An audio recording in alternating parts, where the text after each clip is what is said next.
cortisol issues, right? You don't have a jawline, you feel like your face is puffy, you don't see all that sticking out, how I've got this non-puffy. That is because I'm using nitric oxide. That is because I have good circulation. So if you are struggling with that, one more thing, if you lift up your arm and you don't have a pit, you have a puff, right? So if it's all puffy and you can't see that, that is lymphatic fluid, that is nitric oxide needed. About what all the influencers are not telling you about this vitamin. They always think of nitric oxide when it comes to performance for men. Let's push it to the side. As a female, you need nitric oxide. We become nutrient deficient and nitric oxide deficient after the age of 30. What does that mean for you?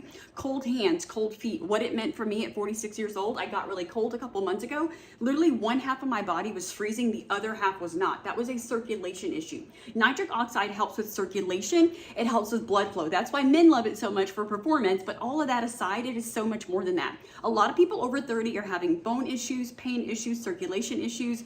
At the end of the day, you feel like your ankles are really puffy, all the water's gathered up, you have cankles, you got the joint pain, you have all these things going. A lot of that is circulation. Super simple to take. The other thing I will say is I learned the hard way. We love nitric oxide, but we don't take it right before bed because it is also going to give you energy. You're going to start with taking 2 or 3 of these a day and work your way up. Now, depending on your situation, I personally am an ostomate. That means I have a bag. So I have a lot more circulation issues on the right side of my body where I have my ileostomy. So I do a little bit extra nitric oxide. Talk to your doctor, talk to your practitioner, but please do not sleep on this.